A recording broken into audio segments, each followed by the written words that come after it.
This is what no one tells you, that jumping from idea to idea or having the shiny object syndrome is not necessarily a sign that you are easy to distract or you're using it as an aversion for doing what you're supposed to do.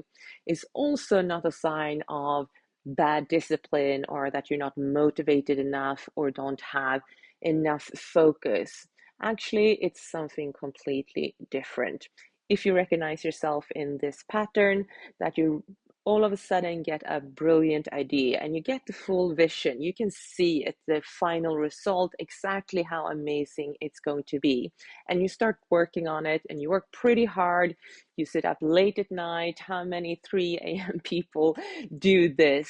And then after maybe 3 weeks, 3 months, 6 months, you go, this is not really working out. And that vision, that end result seems very far away and maybe not even possible.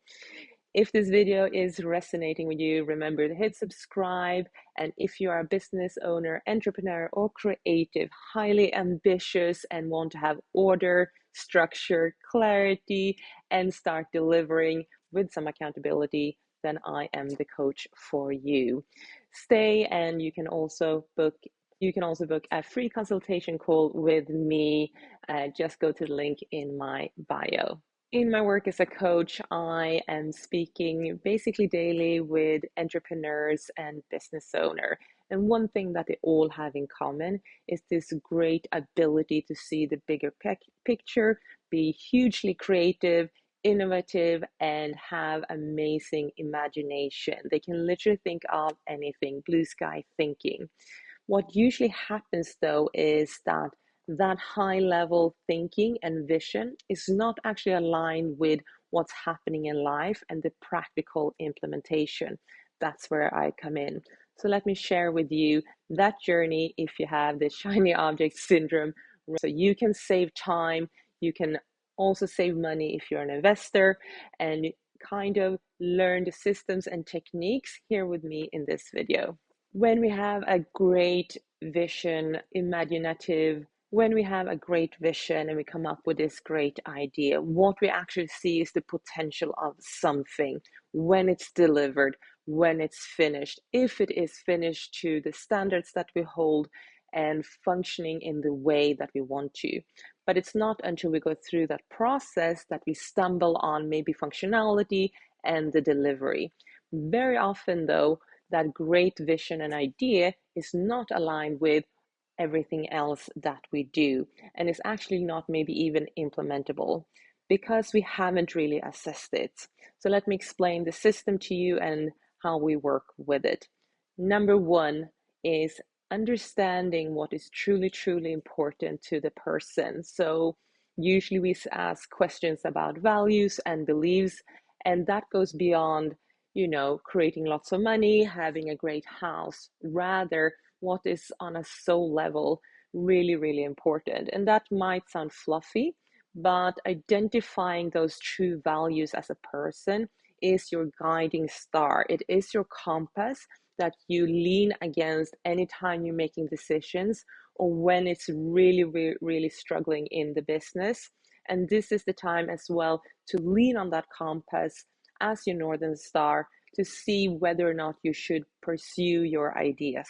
So what we usually do is establish those values, which is a process in itself. Once that's established, we can use it as a criteria for this new business idea.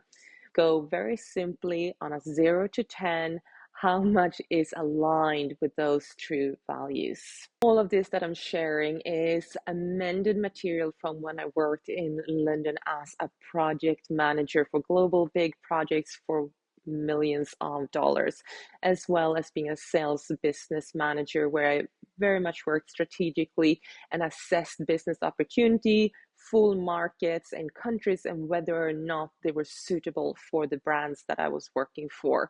So I've used this technique and amended it, adjusted it so it fits into any business entrepreneur that I work with. I will also now give you a set of questions that you can use to really zone in and focus on how you're going to go forwards with a business idea, if you're going to go forwards. first do a very honest evaluation of your current workload. It means that you should have a clear view on how you're spending your time and energy. All my clients have their time and energy audits in the beginning of our coaching journey, and that then forms the basis on how they look at their workload, how they look at their own emotional and mental abilities to deliver that high level that they always want to do, that high performance.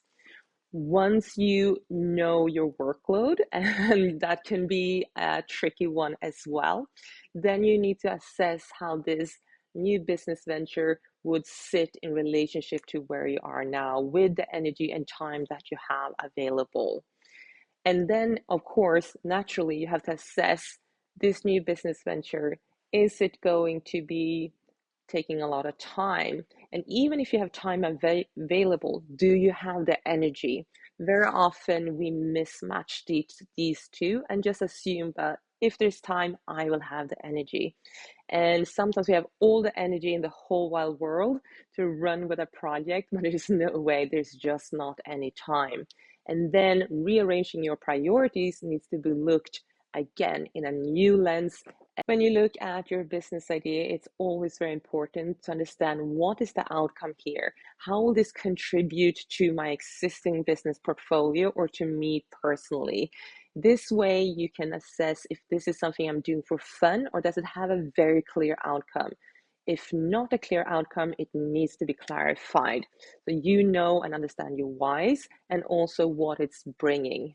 Of course, there's also the bigger piece of going through your values and scoring a 0 to 10 of the business project on how it aligns with your Northern Star. That also needs to do very honestly. One of the most helpful questions for my clients is, can this be put on the shelf? Does it have to happen here and now? Most of my clients, especially the very creatively gifted ones, they have a range of creative projects and they list out the benefits, the contributions, where they're scoring towards the Northern Star, why they're doing it, and they have that little library, if you will, of creative ideas that they want to fulfill. And that works as a motor, as a motivation to have other parts of the business under control so they can go and do the fun creative things as well. And you never know, because one of those ideas, all of a sudden, one of my clients will go, I now see the solution on how to deliver that. It's come to me, but it might be months since they had the original idea. If we come back to the very start, it doesn't need to be an aversion or distraction technique. Actually, if we go back down and ask, why are we seeking this new business opportunity? Or why is this business opportunity popping into my mind and I get so excited by it? It's very often because if you're highly intelligent, if you're highly creative, innovative, then you might be low on stimulants in your existing workload.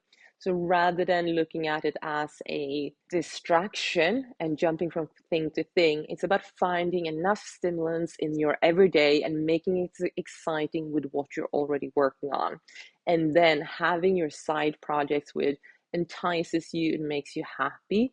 Once you understand that going for this next idea and why you're getting so motivated and the underlying causes, it will be easier to be objective and look at it from a new perspective and not go into the guilting and shaming cycle of having bad discipline, being easily distracted, and so forth. All of that is out there in the sphere, and I choose not to work with my clients in this way. Rather look at the positive and all the parts that are kind of making our life more interesting, but doing it in some certain level of control and structure. So please use this system, use any of the questions, and go forwards if they are aligning with you, if they're benefiting you, if they're contributing once you made a clear assessment. If you're interested to work with me, remember to book a free consultation and subscribe so you can get more videos like this.